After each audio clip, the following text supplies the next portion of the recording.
Hello viewers, and welcome to yet another edition of AAU Impact Stories, where we are celebrating academic mentees. My name is Ransford Bekoe, your host.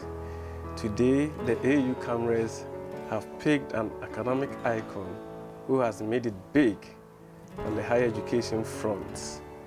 Our icon is an Emerita Professor at the Institute of African Studies, University of Ghana. But before I introduce her, let's go for a short commercial break. The Association of African Universities, in partnership with the All African Students Union and Al-Azhar University, Egypt, calls on African universities to participate in the first African Universities Olympics. Theme: Uniting African Universities through sports and recreation, mapping out strategies to achieve the Africa we want. The disciplines include basketball, football, long jump, triple jump, shot put, javelin, sprints, and a whole lot more. The teams will be formed according to the 5 geopolitical regions of Africa, namely West, East, South, North, and Central Africa. Venue: Al-Azhar University, Cairo, Egypt. Date: 14th to 18th of March 2019. Register now on blog.aau.org and also stand the chance of visiting the pyramids of Giza and other interesting sites in Cairo. For more information, visit blog.aau.org or call +233 2432 98464.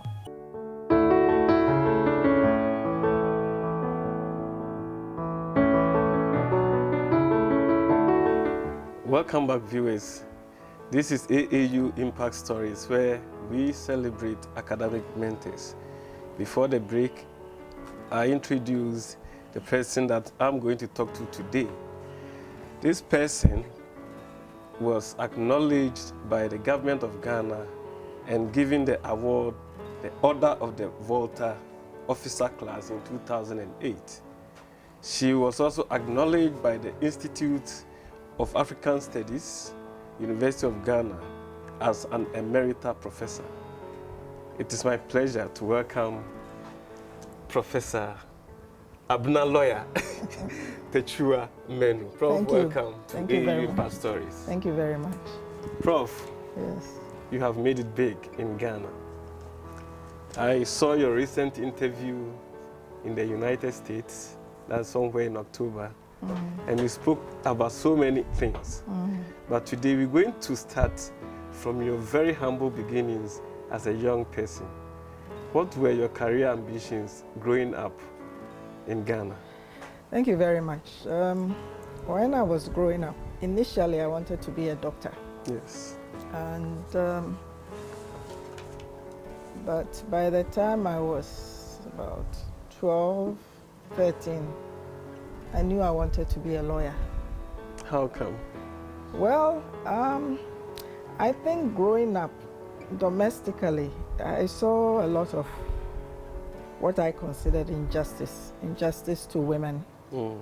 And, you know, I used to be able to stand up to my father and... then as a kid? Yes, tell him off. And so it was my father who started calling me Abena lawyer, because I would when I thought he had been unfair, particularly to my mother, I would tell him. And I determined very early some of the issues that I have remained passionate about were formed from my childhood. I had a keen sense of injustice and doing things right, and I was determined to do so. Was there any family traits that you would consider as being imbibed in you at that time, at that age? Oh, well, I had grown up with my grandmother, who I'm named after her mother. You know, so she idolized me. I could do no wrong. If you got into a dispute with me, it didn't matter what I had done, she would take my side. And I was very small, so She was very protective of me. If I was fighting with my other siblings, she would come and say, hey, you big people, don't come and kill her for me, you know. So, but I wouldn't, I picked up some of her traits. She was a very frugal person. I was telling somebody recently how when I was growing up, I was really frugal. My grandmother was very frugal. And the way to benefit from her was to accompany her to the farm because she kept her goodies and ate them on the farm. So I stayed with her. I started school with her. So when I moved back to Kumasi to live with my siblings, they used to laugh at me because I was quote unquote Krasini, like I liked apem instead of yam. I didn't like rice. When I ate an egg, I would throw up, you know. So I was, and she was very simple, and I picked that up from her. In terms of the law, it was only my mother's uncle was a lawyer, but they really idolized him. I didn't, in fact, I think he was in the UK when I was growing up, so it was much, much later that I came into contact with him. When I was practicing myself, I saw him in the courts. I mean, I knew him, but I met him in the court. So, but you know, growing up in a polygamous household, my father and my mother always lived together. The other wives did not live there, but inevitably generated a lot of tensions, and those were some of the injustices that I saw. And number one, I made up my mind I would never be in a situation like that myself at a very early age. But I also learned to speak up, you know. So, for instance, you know how traditionally our fathers got the best part of the meal. And when my mother was dishing up my father's food, I'd be sitting there and say, hey, how can you give all this food to one person? What about us? So there were some parts of the chicken I refused to eat from a very early age. No chicken neck, no feet for me, no. I also wanted the breast and the good parts, you know. Really? So I just decided that no, everybody deserves to have something. You can't just pile up something for somebody because he's a man or he's your husband.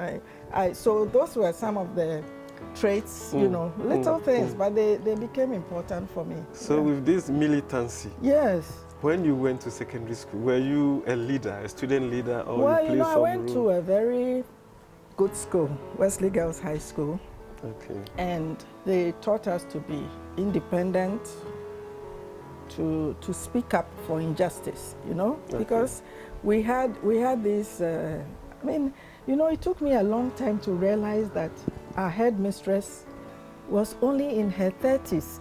In those days, they appeared ageless. These were very simple, dedicated women. If she went to England and she bought one dress, she virtually wore that dress the whole term. She wore, you know, play deck sandals. Yes, they wore play deck. They were very simple. If your shoe was torn and you took it to Miss Garnett, she herself would take thread and needle and fix it for you. So they taught us to be very public-oriented, service-oriented. So what we did in Wesley Girls was that when you got to Form 3, Form 4, Form 5, we went to the villages around to help less fortunate people. We would go to Ankafo Leprosarium. We would go to the psychiatric hospital in Ankafo to tidy the female patients, you know. We would help to braid their hair, etc. So they really imbued in us a spirit of self-sacrifice, like you are already privileged and you must learn to give back to society. And I would say that that is very much the trait of women who went to Wesley Girls. I don't want to boast, but if you think of our former Chief Justice Georgina Wood, our current Chief Justice Sophia Akufo, they are all Wesley Girls people. Henrietta Mensah Bonsu, Vicky, you know, we are all Wesley Girls people. Mrs. Chinri Hesse, all of those kinds of women. And they, Mrs. Sylvia Boy, they really instilled in us this sense, community, engagement, public spiritedness, giving back, simplicity. And also, our education was such that we were very current with what was going on in the world. You know, so I remember that it was the height, when I was in Form 4, Form 5, it was the height of the Vietnam War. Okay. And we knew all about it. We had, when I was in 6th form, I did French, and they had lecturers from University of Cape Coast who came to take us for oral French. And they really engaged us in a lot of social justice issues. Okay. I remember that when I was in Form 2 or Form 3, I wrote a letter which got published in the Daily Graphic. Yes, hold on. When you were in Form 2? Or Form 3 in Wesley Girls. Yes. At what age? 14, 15. And Yes. you wrote I wrote a letter and the school got it out, you know.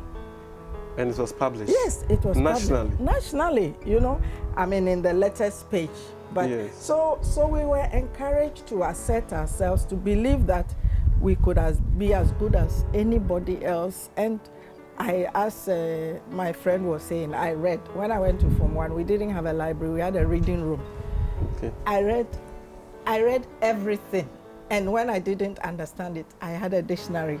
You know, the way we got punished in Wesley Girls was that they sent you to what was called detention. And in detention, they gave you the dictionary, and you had to copy from the dictionary. So for me, even when I was punished, it became a way of learning. So it was not punishment. You were confined to a space for an hour. But during that time, I used it to broaden my mind. So what happened was that, I mean, my mother did not have any formal education. My father was self-educated, but they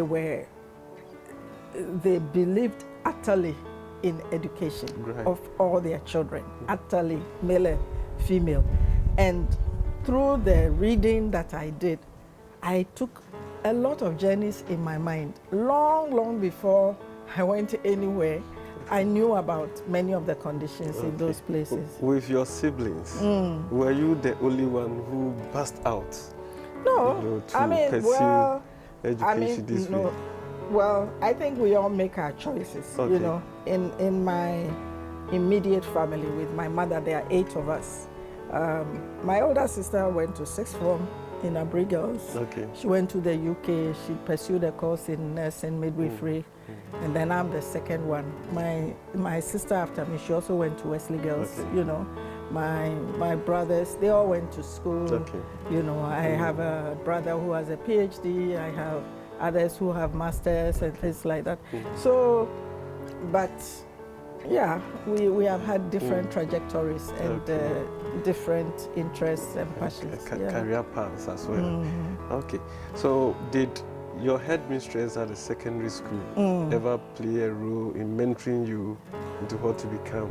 I think so, and our assistant headmistress, Miss Bowman, they were very particular about us carrying ourselves well. You know, our motto in Wesley Girls is speak true, live pure. There's another one, and follow the king, and the king is King Jesus, you know. Okay. So all those mottos, the motto, you internalized it, you know, so you learned the importance of integrity, of truth, of public service, and and of course your own moral education. And I was a bit of a rebel in secondary school. I mean, were you ever punished for being rebellious? Oh yes, several times. Oh yes. I mean, I used to challenge authority. I needed to understand the why. It's not do it, but I needed to understand why I needed to do it. If you could persuade me, then you had no problem. But I was against just the rigid enforcement of rules. You know, these are rules. They had to make sense to me. And I think that has been a trait all my life. I mean, if you know, my son has this friend whose father was my contemporary at university. Okay. And then they would meet him and they would say, hey, your mother, she used to wear batakari in university and all of those. So my son would come home and say, hey, mommy, tell me about those days, you know. So I have been rebellious. I have participated. And I would really credit Wesley Girls with whatever inherent ideas that I had. I think that Wesley Girls nurtured them.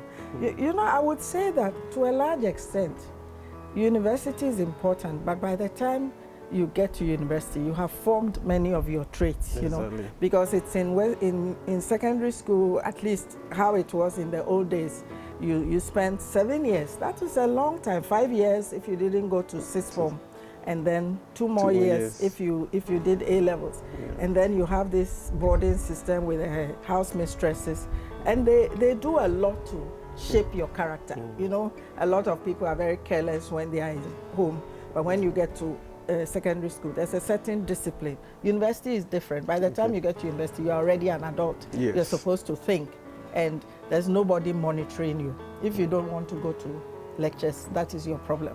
You then entered University of Ghana, Mensa Sabaho. Yes. Where now you were not under strict supervision as you were in Wesley Girls. But I had formed that kind of character. You had. Yes, you know.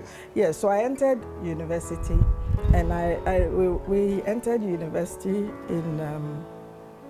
in September of 1971.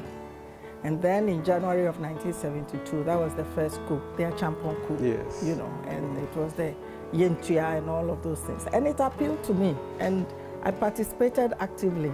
In the uprising? No, it wasn't. It was an uprising against... No, it wasn't. It was a military coup. Yes. And then... And the Achampon regime was not paying debts to... No, so it renounced the debts, and we supported that because we thought that it would give us a breathing space.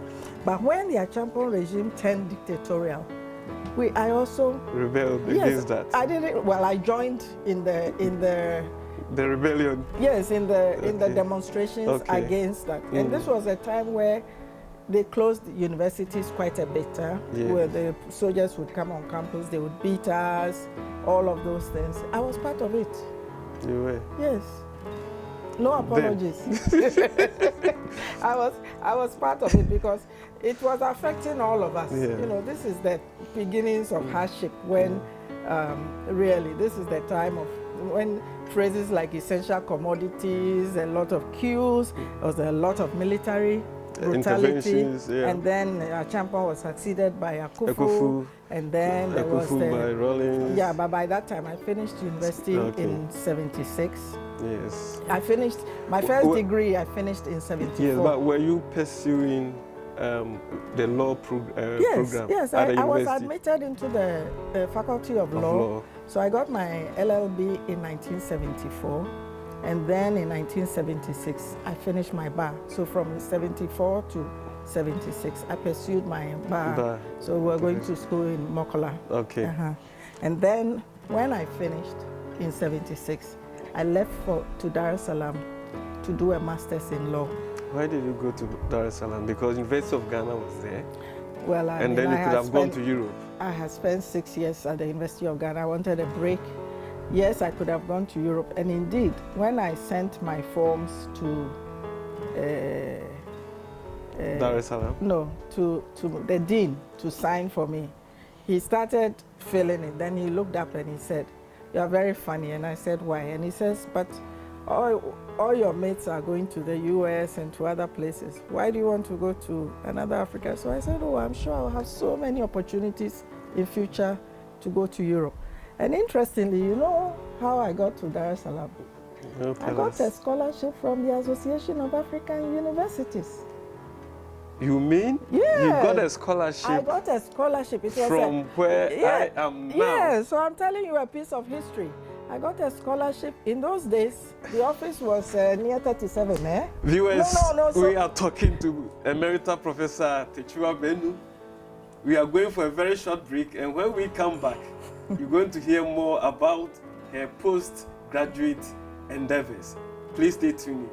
The Association of African Universities, AAU, under the patronage of His Excellency Abdel Fattah Said Hussein Khalil El-Sisi, President of Egypt, and Ahmed Mohamed Ahmed El Tayeb, the Grand Imam of Al-Azhar, presents the AAU's Conference of Rectors, Vice Chancellors and Presidents of African Universities from 8th to 11th of July 2019.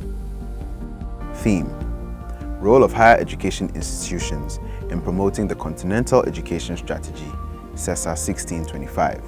Call for papers have been announced for the following sub-themes: promoting science and mathematics education, expanding technical and vocational education and training opportunities, revitalizing and expanding tertiary education, research and innovation, promoting peace education and conflict prevention at all levels of education, improving management of education systems, and harnessing the capacity of ICT to improve access and quality of education and training, promoting mobility through harmonization of quality assurance and accreditation systems, and identifying new directions to improve the management of education in Africa.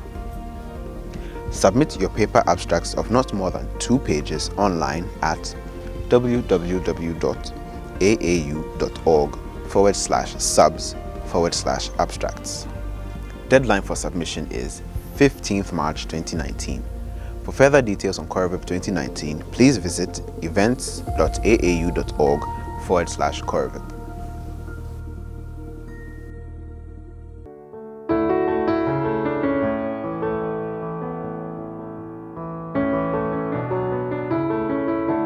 Welcome back, viewers, to AAU Impact Stories. You are following us on AAU TV at tv.aau.org and on our social media handles.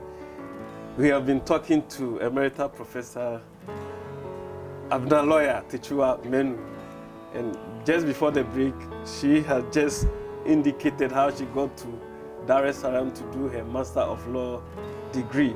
Professor, so AAU, which is the Association of African Universities, gave you a scholarship to do your law degree. Okay, so now let me backtrack. You were asking me why I didn't go to Europe. You know, when I was in, I think when I was in 4th year or 5th year,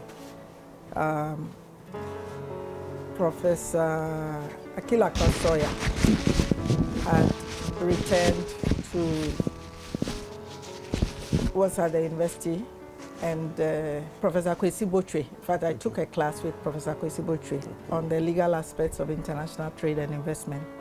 And both of these professors had taught at the University of Dar es Salaam. Okay. So they encouraged me to think about going to the University of Dar es Salaam. And as I said, I was able to secure an AAU scholarship. It was actually a Ford Foundation grant to the AAU, and I thought it was important because I had developed a huge interest in Africa and African issues, and I thought that to properly understand Africa, I needed to live in another African country to experience that, you know. And so I proceeded to the University of Dar es Salaam in 1976. And it was a 2-year program. Okay. I did the coursework in a year, and then I came back to Ghana in 1977 to do field work for my master's thesis. Okay. And then I went back and I completed, and I returned to Ghana. So in fact, in between, when I left for Dar es Salaam, because the way their semester runs, it starts in May. So is it May or July? July. And in those days, we ended our year like in June. Yes. So immediately I finished, I left to Dar es Salaam. Okay. So I couldn't be called to the bar with my classmates, you see, because the call is normally in October, and I was already there. Okay. So it was not till the following year when I came back for your field work. I had a private call. Okay. You mean what you do is that you go to the office of the Chief Justice with another lawyer, and Professor Sawyer was my sponsor, and a few friends, and I got called privately. So even though I had qualified in 1976, I was actually called to the bar in 1977. Okay. So I finished in 1978. I returned to Ghana, and then I went to the Institute of African Studies. So I've spent my whole life explaining to people why, even though I did law, I did not go to the Faculty of Law, but I went to the Institute of African Studies. You've just answered the question I was going to ask. No, I knew you would ask me. But the point, though, is that even though I was in the Institute of African Studies, I taught courses for the Faculty of Law. Okay. After a while, it was disruptive for my research because I had been employed as a research fellow. So it didn't matter how much teaching I did. I'd be assessed on the basis of my research, exactly. not on the basis of my teaching. But I taught courses for the Faculty of Law, both in the Faculty of Law, and then they had a course in the business school, which I taught for them also, you know. But after a while, it was disruptive for me, so I stopped. But what I did was that I also practiced law. You practiced law? Yes, I practiced law. And you must understand, between 78 and 82, it was a very difficult period. This was the time when people were abandoning lecture rooms. And going to Nigeria. Nigeria, I mean, I had neighbors who had turned their vehicles into taxis. They were driving at night. Half the time, moonlighting. Yes. Half the time, the university was not even in session, you know, because there were all these closures strikes and things. So it filled my time, you know. So I used to practice. I had a senior in town in whose chambers I practiced from. And I did different kinds of cases, you know. I did different kinds of cases. And I continued practicing until just around 92, when I decided to go to the US. Yeah, because, and I remember the last few cases I did, because the last few cases I did was for people in Nsawam prison who had been convicted by the public tribunals. Because some of my friends had found themselves in Nsawam prison. And I used to go and visit them. Some of your friends? Yes, some of my friends. In academia? They were... then, friends in general? Well, they were friends from university who, you know, in those days it was very easy to find yourself in prison. You could be picked up on one charge or other. So they were like political prisoners. Was Ghana not practicing democracy then? No, you know, we did not. It was a military rule. Yes, we didn't get the constitution, and the constitution came into effect in 1993. 93, okay. Yes, so I'm talking about the period before. The pre-93 era. I told you this is the period between 1978, 78 and 1993. Okay. So when they got to prison, they were political prisoners, because normally, you know, they just do the no court decree that no court shall detain.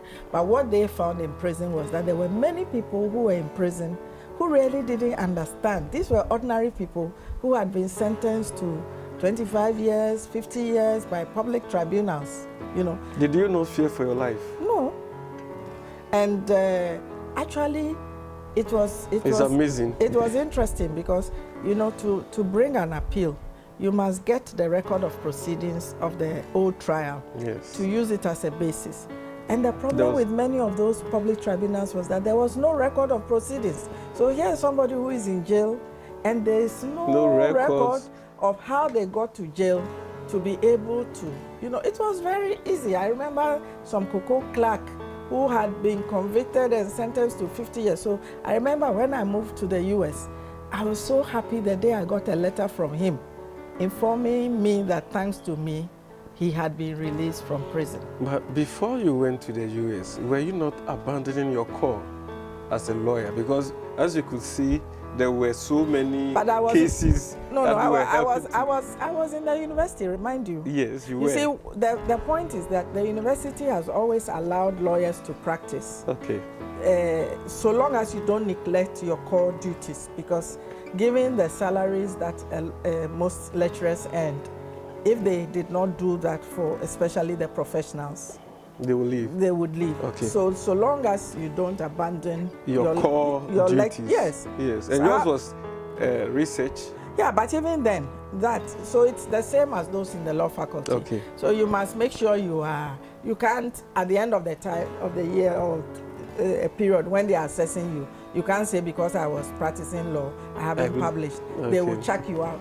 But you can do that because that is the life of an academic. You have a lot of leeway, and it is for you to make the maximum use of it. Yes. Yeah. So you were asking me, was I not afraid? You know, there is a concept called a public intellectual, and I would say that is what I am. That a public intellectual is, I didn't set out to be so, but public intellectuals are people who don't just confine themselves to the classroom.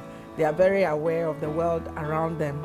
And public intellectuals exercise their mandate, whatever, in different ways. Okay. Some of them write, some of them take on governments, some of them do some of these things like I'm saying. And I wasn't the only one who was defending people. Yes. I remember there was a senior lawyer, and one day he met me in court and he was so angry.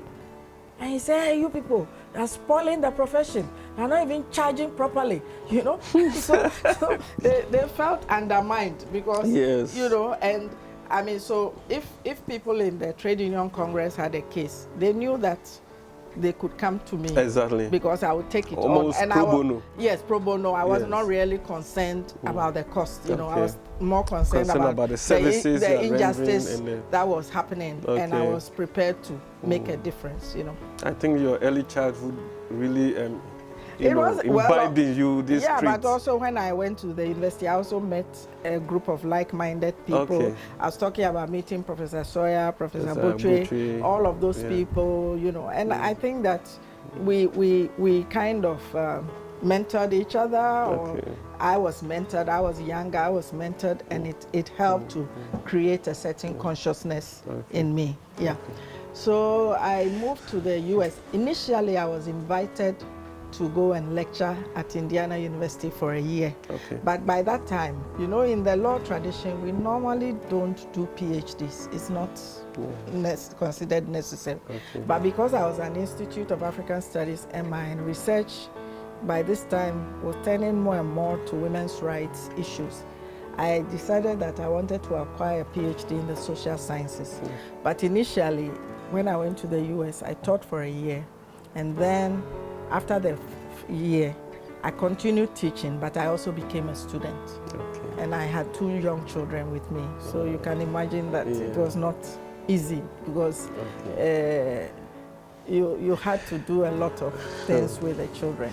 Very interesting stories that we are hearing from Emerita Professor Takyiwaa Manuh. Let's take this break and hear from Auntie Vicky, who is testifying about Professor Takyiwaa Manuh.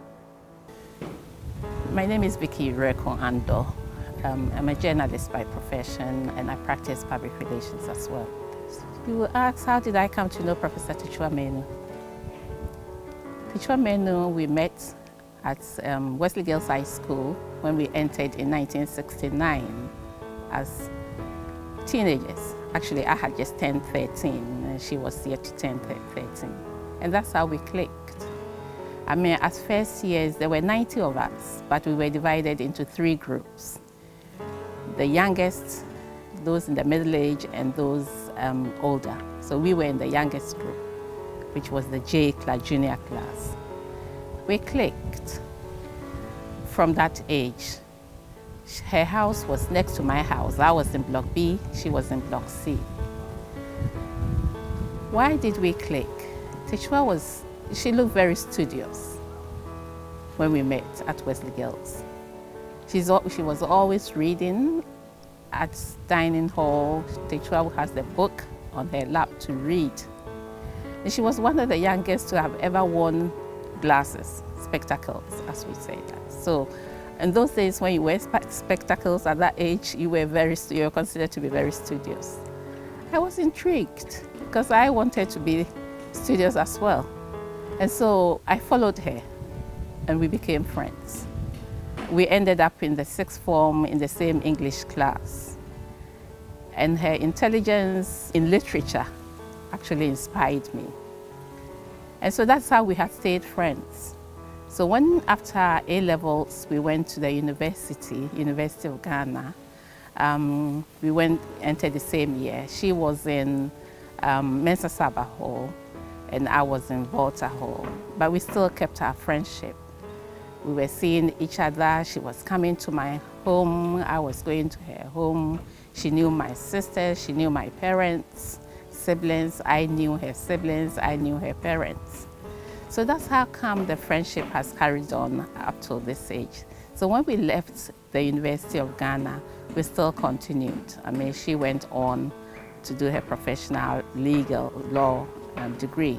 Takyiwaa has had a passion for women issues, women and children issues, and that's my passion as well.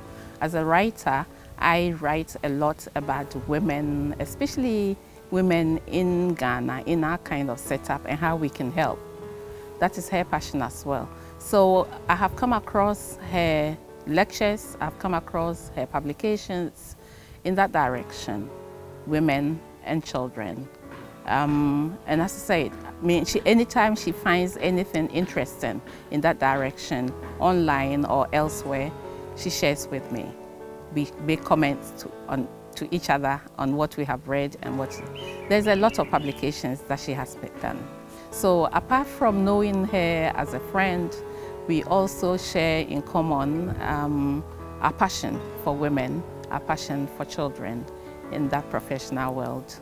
And we share ideas together.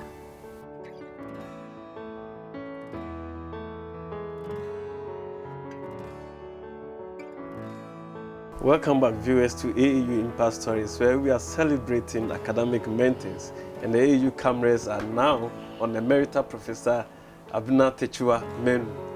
Prof, you were in the US, you went to Indiana, you lectured, you became a student, you had children, and what else? Did you work there? Well, I was teaching. You were teaching. That was how I paid my fees. Okay. I was, of course, I was on study leave with pay, but that couldn't have paid my tuition. So once I taught, I had a tuition waiver, and then I was also paid, and that allowed me to cover my living expenses over there. And I was also publishing. I was teaching, I was studying, I was a mother, and I was also publishing. I was attending conferences. I was coming to Ghana. I think I came to Ghana every year when I was in the US. And I was actively publishing. So by the time I came back, I got my promotion when I was there, because I was publishing actively. Academics, you either publish or you perish. Yes, and I remember when I was writing my thesis, it became a family enterprise, because the children saw me. So each time they will ask me, so how is the thesis? How is the dissertation? And they were very young, but it became a living thing for them. And I think it also helped them, because they also understood the importance of hard work and determination. So I got my PhD and I returned to Ghana in 1998. And soon after I came back, I became Deputy Director of the Institute. And I think a year or so later, I became an Associate Professor. So it shows you that I was actively publishing. It appears that all your life you've spent your working life in academia, particularly in the Institute of African Studies. Exactly. Yes. But then you also went to UNECA. Well, that is much, much later. But also, as you know, it's interesting, because I was a research fellow, senior research fellow, associate professor, and I used my life, because sometimes it's like, so what do you research on or something? And a lot of it, like beginning to research on women's rights issues, a lot of it came from observations from my own childhood, and also looking at the situation around. I was telling you about the difficult years in Ghana when we had the structural adjustment programs and all of that. So quite a bit of my research is on the structural adjustment program and how it affected, in particular, women and women traders, Do you know the number of publications you have? A lot. A lot. A lot. 50 something, and I haven't stopped publishing. In fact, I have even as a grandmother. Oh yeah. Well, what has it got to do with anything? So long as you can breathe and write, you do that. Yes. And I continued, and then I became director of the institute. But actually, what I was going to say was that along the line, because I worked in the higher education area, I also developed an interest in higher education. And in fact, that was where I had a lot of interactions with the AAU. And because I became a member of the UNESCO's working group on higher education. And because I was looking at the conditions of students and lecturers and institutional issues, you know, and I remember that at some point I was doing quite a bit of work for the AAU. Yeah. And then I also used to serve on the board of UNESCO's Institute for International Institute for Education, II. Yes, Okay. in Paris, you know, for several years. First in my personal capacity, and later when I went to UNECA, I was also representing UNECA there. As for UNECA, it was after I retired from the university, and that I went to work for the UN for, it's exactly about 5 years ago that I went to work for UNECA for about almost 4 years. Yeah. So at the Institute of African Studies, what were some of the transformational changes that you brought there as director? It's hard for you to talk about transformational changes that you brought, you know, but obviously I must have done something because the University of Ghana recognized my achievements and gave me a meritorious service award in 2007. But I think that we are a research institute. We had gone through very difficult times when there was virtually no money for research, you know. So as a director, one of your tasks was to find money for the institute, but also to encourage and build up excellence, you know. And I think that our institute became recognized. I wouldn't say that I was the one who brought it. There were other directors before me who had done the work, but I continued in that tradition. One of the things that I did, which was very satisfactory for me, was that for many, many years before, since I joined the institute had always spoken about establishing a chair, a Kwame Nkrumah chair in African Studies, because Kwame Nkrumah was really important for the formation of the institute, for the foundation of the institute. So in 2007, when we were celebrating Ghana's 50th anniversary as a nation, I was able to write and get funding from the Ghana at 50 Secretariat. And through Anglo Gold Ashanti, we got a $200,000 grant to establish the chair in African Studies. So I felt personally very satisfied that this was something that other directors had long dreamt of, and I was able to ensure that it came to fruition. Congratulations. Thank you. During my term. We also have this, when we were established as an institute, we were gifted a chalet in South Legon, you know, and one of the directors or acting directors before me had managed to get it renovated, but we had a lot of land, and I actually took a bank loan to put up a 36-room. There's a place there just behind the chalet, we call it Yiri Lodge, you know, to have it built as a conference and facility and hotel accommodation facility. You know, so it's still there. I was there last week, and it operates. You know, I'm not. I can't say that all the money has been paid off, but you know, we got it operational. But the important thing for me was the many programs and research projects that the institute was able to execute, which resulted in a lot of publications and visibility for the institute. Were you the first female director? Well, there was an acting director before me who was also female. But interestingly, since then, and since after me, all the directors have been female. And currently we have another female director. So you were a trailblazer? Well, maybe the acting director was the trailblazer. She was acting, then I became director. After me, we had another female acting director. Then we had a substantive female director. And there is still another female director. Yeah. But you see, everybody, whoa, the institute has been in existence for over 50 years. Yes. And throughout all that time, we have had male directors, and nobody talks about it. Once you get a female director, it becomes a story. It becomes a story, you know. Yeah. So I think that it's about excellence. I'm sure that things will change, but I know that women definitely have a place in the Institute of African Studies, as they do in many other institutions. around Ghana. Okay, what about capacity building, human capacity building? How did that, how did you impact your knowledge, your skills to build capacity of, say, lawyers or whoever? Yeah, well, I have been an academic, so that is where I would claim any successes. Okay.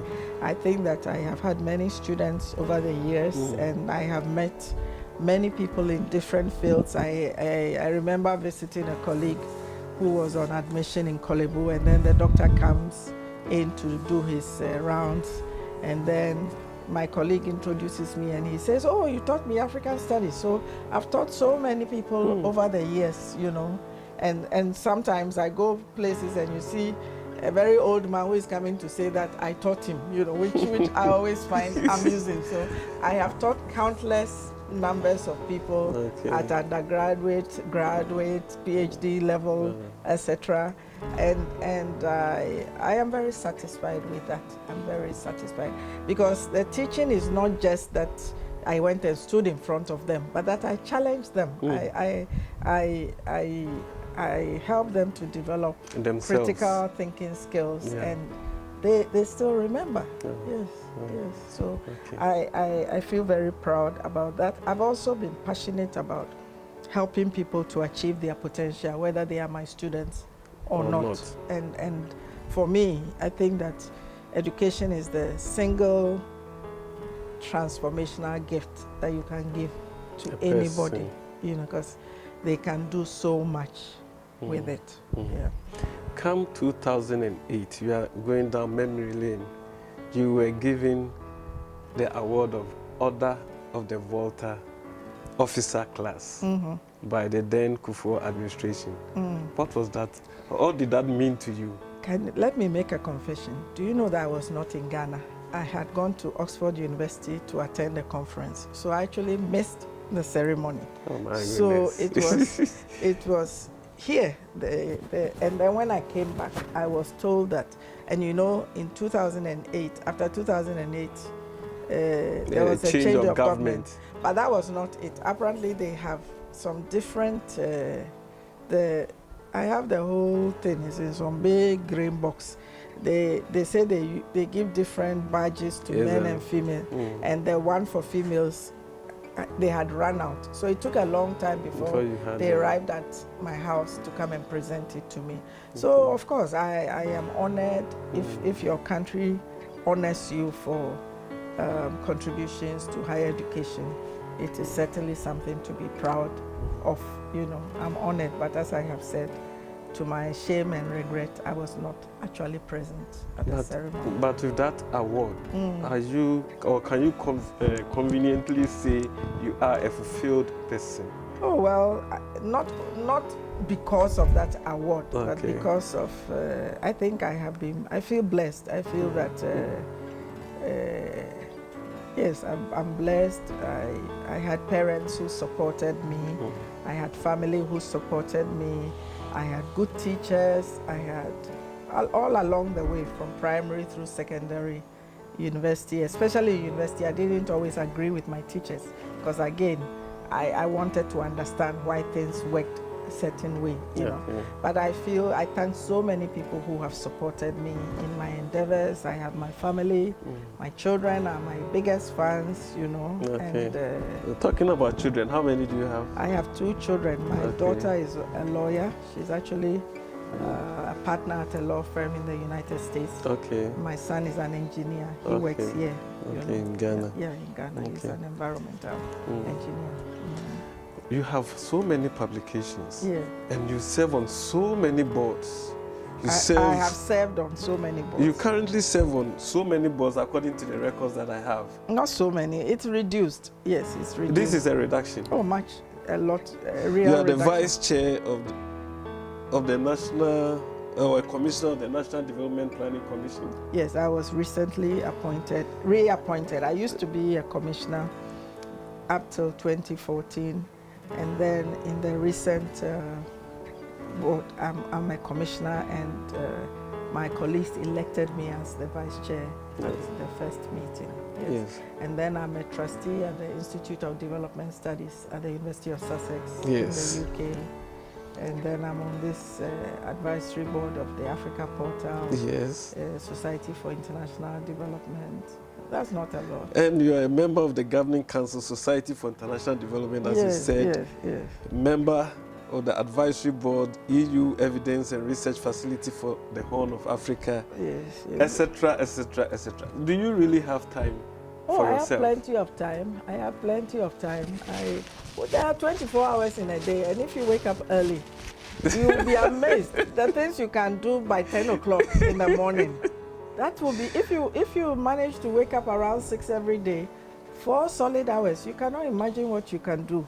And in the evening, you can still work for another 3 or so hours. I mean, I used to work a lot. Now it's much reduced. You know, I used to regularly go to bed at 2 a.m. Now I don't, you know. So, yes, and I still, you know, there's a church down here where I go, the Methodist church that you saw on the way. I have friends, I socialize. And you're a chorister? No, I'm not. I can't sing at all. When I was in school, I was told not to sing. I like listening to the songs, but I cannot sing. But there is a lot of time. If you manage your time, there is a lot. And I still publish, you know, and I do consultancies too. Yeah, there's a lot of time. I think that whilst you have strength and breath, you should use it. Exactly. You know, because a time will come, and nobody will tell you when the time has come, when you will not be able to do it. So I thank God that I have the energy and the strength. I have good health and the energy, and I have the support, and I have a good support mechanism to do that. Viewers, I like to entertain. I like to cook for my friends and family. Okay, that's what you do during your leisure. I like to relax that way. Sometimes I invite people and they say, "What is it?" I say, "Nothing. Just come." You know? And enjoy yourself. We get tired every day. We are going to funerals and things. Just come and relax and enjoy yourself. And I like a good conversation. I follow national and international events very closely. It's very important to me. An emeritus professor told me once that a good conversation never ends. Unfortunately, in the interest of time, we may have to wrap up. But before we do so, will Emerita Professor Takyiwaa Manuh just give a word of advice to the young and upcoming students, lecturers, and other people, what you feel should lead them into living such a meritorious life that you have been living? Thank you. Well, it's always difficult to give advice, but I would, as I have said, hard work never killed anybody. Okay. And yeah, I think it is, hard work is important. Staying in touch with people, with your roots, with reality is also important, because in the end it's all about people. You know? And it's important not to regard yourself as being too important. And I think that a life of service is worth it. Money is good, but it's not everything. And I really think that I think that as Africans we are always challenged, you know, and it's important that we make a change where we are, in whichever area we find ourselves. So with these few words from Professor Takyiwaa Manuh, we've come to the end of another episode of AAU Impact Stories. Thank you very much. Stay tuned in for the next program.